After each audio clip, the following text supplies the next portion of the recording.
สวัสดีค่ะครูพึ่งค่ะครูพึ่งพลังเนรมิตสร้างสุขพิชิตความร่ำรวยวันนี้มาอ่านหนังสือในวันเสาร์เช้าวันเสาร์เนอะมันก็ไม่เช้าแล้วนะมันจะ8 โมงแล้วเนอะก็วันนี้มาอ่านหนังสือให้ฟังค่ะในบทที่7เริ่มบทใหม่แล้วนะ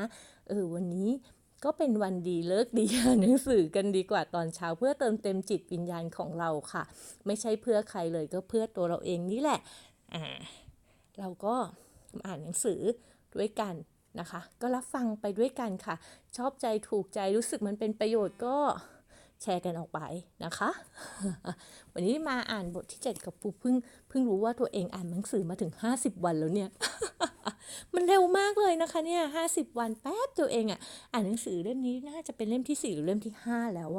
เห็นไหมคะถ้าเราทำต่อเนื่องไม่ว่าอะไรก็เกิดขึ้นได้ทั้งนั้นแหละค่ะมันก็เป็นความสำเร็จที่เราเริ่มสะสมวันละเล็กวันละน้อยค่ะแล้วครูพึ่งก็อยู่ในโครงการอ่านหนังสืออ่าน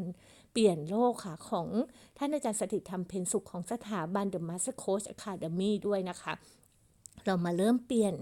โลกภายในของเราทีละเล็กทีละน้อยหรืออาจจะเป็นแบบจัมปิ้งเปลี่ยนไปเลยก็ทำได้ด้วยเช่นกันมันก็แล้วแต่วัตถุประสงค์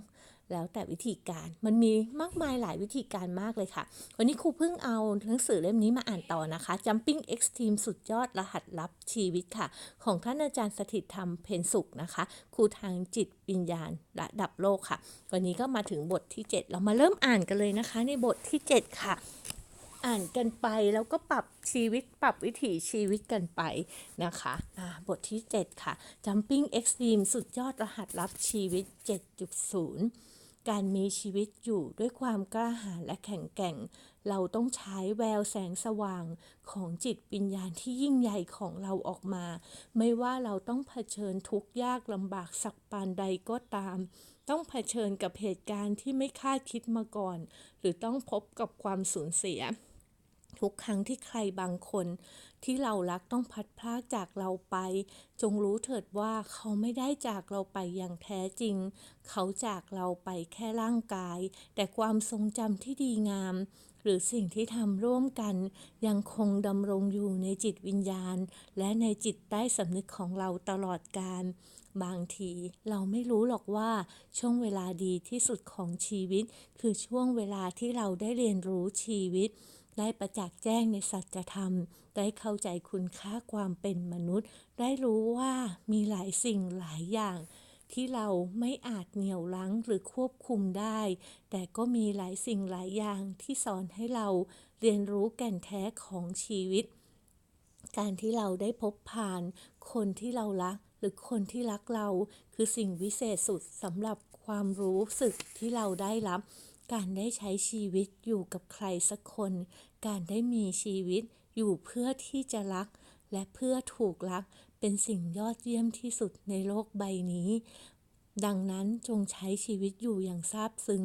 กับคนที่เรารักไม่ว่าเขาจะมีชีวิตอยู่ในโลกนี้หรือไม่ก็ตาม หรือเขาจากชีวิตเราไปนานแค่ไหนก็ตามแต่เราจงตระหนักถึงความรู้สึกที่ดีงามเหล่านั้นจงเก็บเกี่ยวความดีงามอันแสนวิเศษนั้นไว้กับหัวใจเราตลอดกาลแล้วเราจะดำรงความรักที่เป็นนิจนิรันดร์นี้อย่างไม่มีที่สิ้นสุดดังเช่นคุณพ่อของผมพ่อคือความทรงจำที่ยิ่งใหญ่ที่สุดของผม เมื่อครั้งที่ผมสูญเสียพ่อผมไม่ได้ตั้งตัวว่าจะต้องสูญเสียชายซึ่งผูกพันที่สุดในชีวิตผู้ชายที่ให้หลายสิ่งหลายอย่างกับผมชายผู้ที่ถ่ายทอดความรู้สึกที่ทรงพลังให้กับผมชายผู้ถ่ายทอดความรักที่บริสุทธิ์ให้กับผมชายผู้เต็มไปด้วยความมุ่งมั่นความหวังและความใฝ่ฝันที่ยิ่งใหญ่ในชีวิตแม้ความใฝ่ฝันและความหวัง ยังไม่ไปถึงที่สุดตามที่พ่อปรารถนาแต่ผมเชื่อว่าความใฝ่ฝันและความปรารถนาอันยิ่งใหญ่ของพ่อไม่ได้หายไปไหนแต่ยังคงดำรงอยู่ในสายเลือดและดวงวิญญาณของผมพ่อถ่ายทอดความปรารถนาอันแรงกล้าของพ่อสู่ดวงวิญญาณของผมสู่เซลล์ชีวิตของผมสู่เลือดเนื้อและชีวิตของผมสัมผัสได้ ผมจำสายตาที่มุ่งมั่นปรารถนาของพ่อได้ดี ผมจำความรู้สึกที่พ่อมีต่อคนในครอบครัวทุกคน ผ พ่ออาจไม่ใช่ผู้ชายที่ภาคภูมิใจสำหรับตัวพ่อเองแต่สำหรับผมพ่อเป็นผู้ชายที่ผมภูมิใจที่สุดผมเสียใจอยู่ประการเดียวก็คือผมไม่เคยบอกความรู้สึกนี้กับพ่อไม่เคยบอกพ่อว่าผมภาคภูมิใจในตัวพ่อมากที่สุดพ่อเป็นนักสู้ผู้ยิ่งใหญ่พ่อคือผู้ชายที่ยอดเยี่ยมที่สุดของผม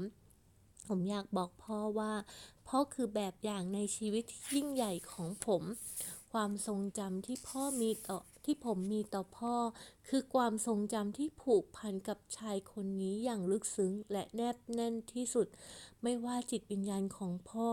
สถิตอยู่ที่ใดก็ตามผมอยากบอกว่าพ่อคือกำลังใจพ่อคือแบบอย่าง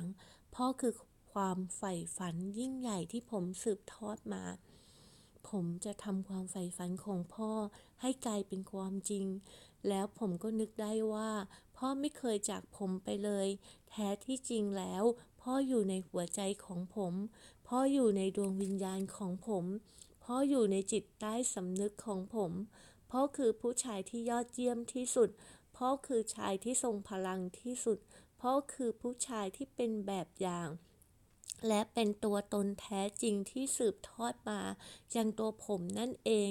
นี่คือความรักที่ผมรู้สึกกับพ่ออย่างแท้จริงนี่คือความทรงจำที่จะอยู่ในหัวใจของผมตลอดเวลาและจะสถิตอยู่ในจิตวิญญาณของผมตลอดไปผมไม่คิดว่าวัน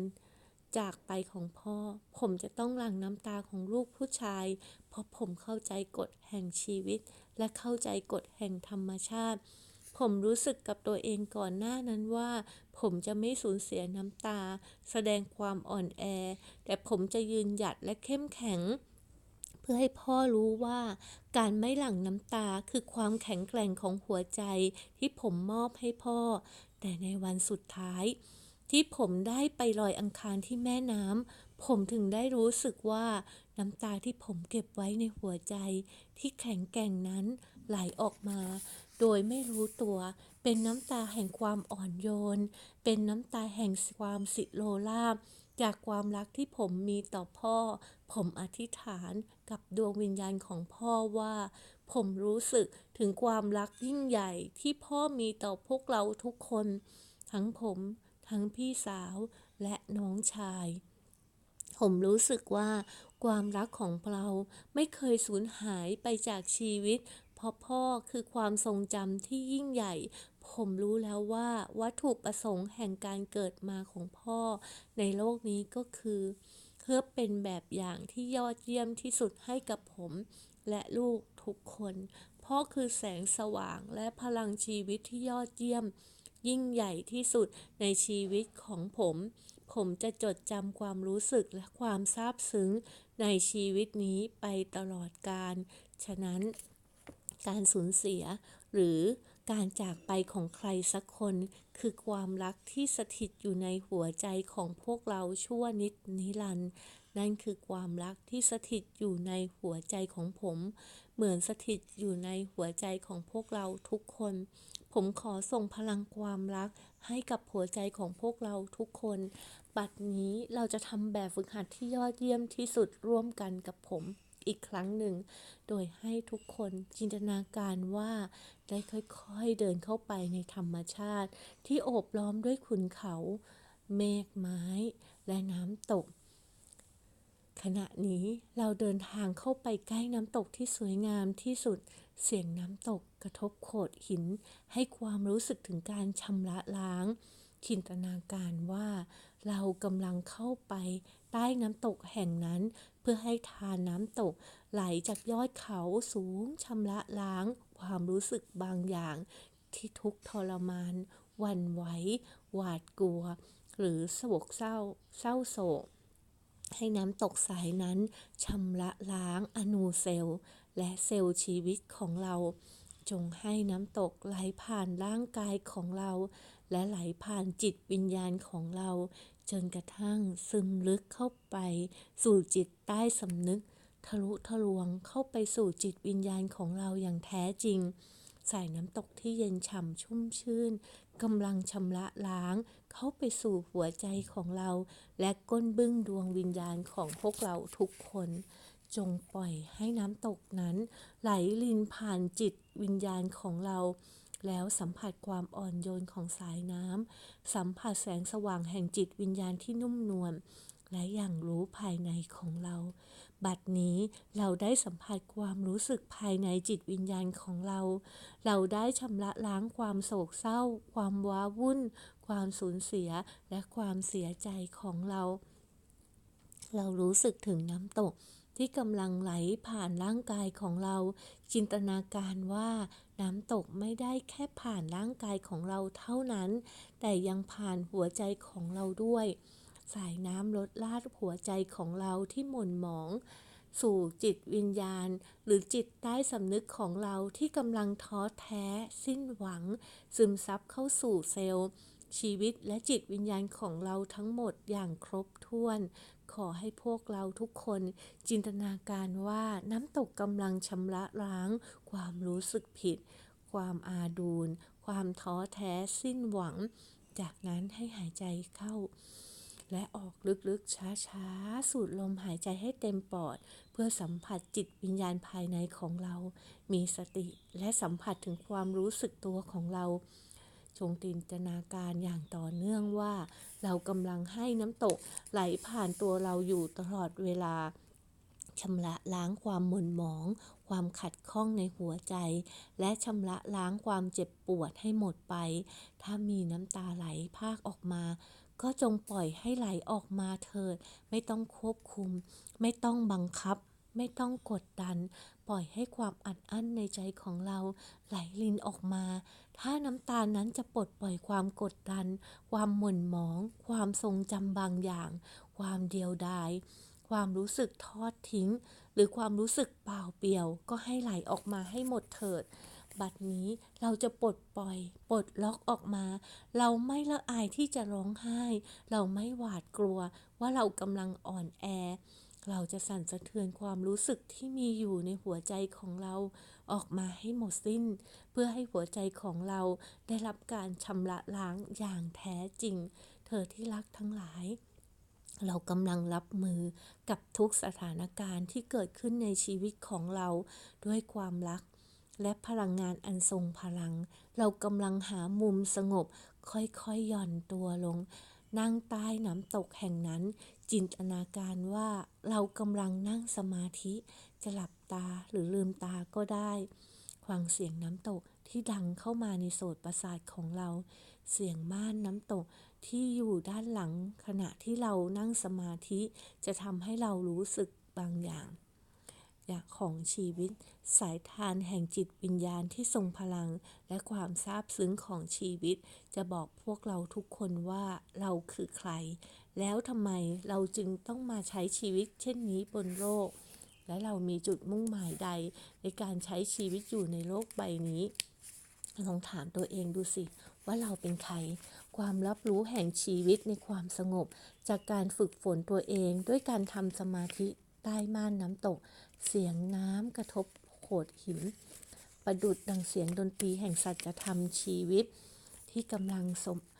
ขับขานตัวเราขับขานดวงวิญญาณของตัวเราและชำระล้างความรู้สึกมากมายที่ประเดประดังภายในจิตวิญญาณของเราแล้วก็บอกตัวเองได้ไหมว่า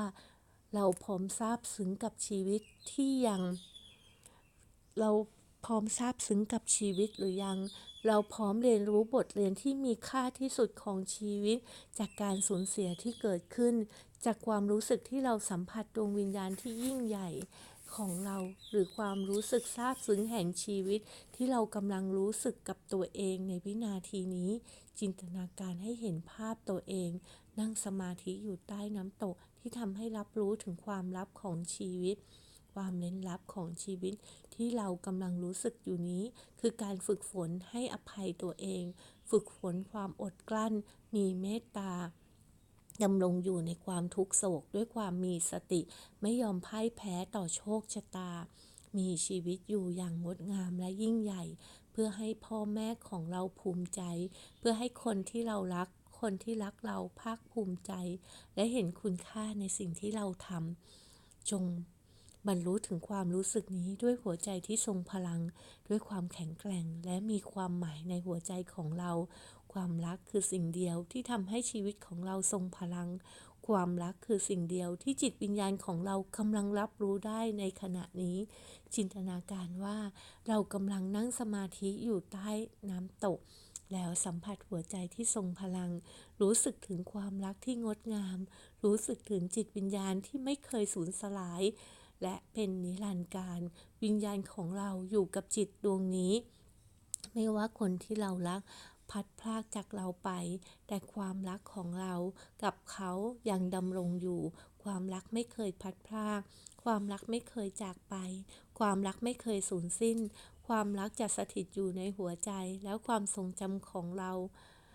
กับเขาชั่วนิดนิรันดร์นี่คือความรู้สึกยิ่งใหญ่ที่เรากำลังเรียนรู้บทเรียนชีวิตท่ามกลางน้ำตกที่กำลังลดลาดลงสู่หัวใจของเราท่ามกลางจิตวิญญาณและจิตใต้สำนึกที่เรากำลังเชื่อมสมาธิกับจักรวาลท่ามกลางการฝึกฝนที่มุ่งมั่นการได้สัมผัสกับจิตใต้สำนึกและจินตนาการอันทรงพลังทำให้เรารับรู้ได้ว่าหัวใจของเรากำลังสัมผัสกับความรักและความรู้สึกนั้นอย่างแท้จริงผมยังจำได้ดีเมื่อคราวที่ได้ไปนั่งสมาธิใต้น้ำตกกุนฟอสที่ประเทศไอร์แลนด์เป็นน้ำตกที่สวยที่สุดแห่งหนึ่งในโลกเป็นน้ำตกที่ลดหลั่นคล้ายขั้นบันได3 ชั้นผมนั่งสมาธิใต้น้ำตกพร้อมกับลูกศิษย์กว่า30ชีวิตช่างยอดเยี่ยมที่สุดในชีวิตช่วงเวลาที่งดงามและทรงพลังนี้ไม่แตกต่างกับทุกครั้งที่ผมไปนั่งสมาธิใต้น้ำตกไม่ว่าจะเป็นน้ำตกในแองการาฝั่งอเมริกาน้ำตกที่เอสโตเนียในยุโรปหรือทุกแห่งในโลกที่ผมได้ไปเยือนผมรู้สึกถึงพลังความรักที่บริสุทธิ์ผมรู้สึกถึงพลังแห่งความสงบที่แผ่ซ่านเข้าไปสู่เซลล์ชีวิตของหัวใจของผมจิตวิญญาณอันไร้ขอบเขตที่สถิตอยู่ในจักรวาลกำลังเชื่อมต่อกับหัวใจของผมพลังแห่งความตระหนักรู้อย่างไม่มีที่สิ้นสุดเกิดขึ้นกับดวงวิญญาณของผมรู้สึกถึงพลังลี้ลับแห่งชีวิตที่ได้นำพาผมไปสู่จิตวิญญาณอันอุดมสมบูรณ์และสูงส่งจักรวาลกำลังตอบรับกับความรักและจิตวิญญาณอันงดงามที่สถิตอยู่ในหัวใจผมอาจเป็นเพียงมนุษย์ตัวเล็กๆคนหนึ่งเป็นเพียงสิ่งมีชีวิตกระจ้อยร่อยที่ใช้ชีวิตรอนแรมอยู่ในโลกนี้ด้วยความหิวกระหายที่จะค้นพบคุณค่าและความหมายของความเป็นมนุษย์ผมได้เพียรพยายามอย่างเหลือเกินที่จะค้นหาคุณค่าและความหมายของการได้เกิดมาในโลกใบนี้ผมรู้สึกว่าชีวิตช่างลึกซึ้งเกินกว่าที่จะอธิบายเป็นคำพูดได้แต่ผมไม่เคยท้อแท้ไม่เคยหยุดนิ่งที่จะถ่ายทอดความรู้สึกนี้ผ่านคำพูดของผมครั้งแล้วครั้งเล่าเพราะนี่คือสิ่งเดียวในชีวิตที่ผมจะทำได้เพื่อเล่าถึงหัวใจและความรักของผมที่เป็นนิรันดร์ผมเคยดูภาพยนตร์เรื่องหนึ่งซึ่งทำให้ผมรู้สึกสั่นสะเทือนความรักอย่างรุนแรงจนน้ำตาไหลพรากเรื่องนั้นก็คือ The English Patienceซึ่งชื่อภาษาไทยคือในความทรงจำความรักอยู่ได้ชั่วนิรันดร์เป็นเรื่องของชายหญิงคู่หนึ่งที่ใช้ชีวิตอยู่ด้วยความรักแม้ทั้งคู่จะพัดพรากจากกันไปก็ตามฝ่ายหญิงผูกพันกับความรักของผู้ชายฝ่ายชายก็ใช้ชีวิตทุกลมหายใจเพื่อความรักต่อผู้หญิงคนนั้นแม้ความรักของทั้งคู่จะถูกกีดกันมีอุปสรรคและปัญหามากมายแต่ทั้งคู่ได้ทลายกำแพงสิ่งที่ขีดขวางนั้นทั้งคู่แค่มีชีวิตร่วมกันในเพียงช่วงเวลาหนึ่งเท่านั้นยังไม่จบค่ะการเล่าเรื่องหนังเรื่องนี้ยังไม่จบแต่ทิ้งไว้เท่านี้ก่อนนะคะแล้วเดี๋ยวพรุ่งนี้เรามาเล่ากันให้จบบทที่7นะ วันนี้ไปก่อนนะคะทุกท่านขอให้ทุกคนมีความสุขกับการได้เข้าไปดื่มด่ำอยู่ใต้น้ำตกและได้ทำสมาธิในใต้น้ำตกนั้นให้ชำระล้างไปถึงจิตวิญญาณของเรานะคะให้เป็นความรักให้ได้รู้สึกถึงการถูกรักจากพลัง ธรรมชาติเหล่านี้นะคะ วันนี้ครูพึ่งไปก่อนนะคะแล้วขอให้ทุกคนยิ้มกว้างๆรับอรุณเติมเต็มจิตวิญญาณของตัวเองเข้าไปด้วยเสียงของน้ำตกที่ชำระล้างร่างกายเราให้ใสบริสุทธิ์จิตวิญญาณเราก็จะใสบริสุทธิ์และมีพลังในวันนี้ค่ะไปใช้ชีวิตกันเถอะค่ะไปแล้วค่ะสวัสดีค่ะ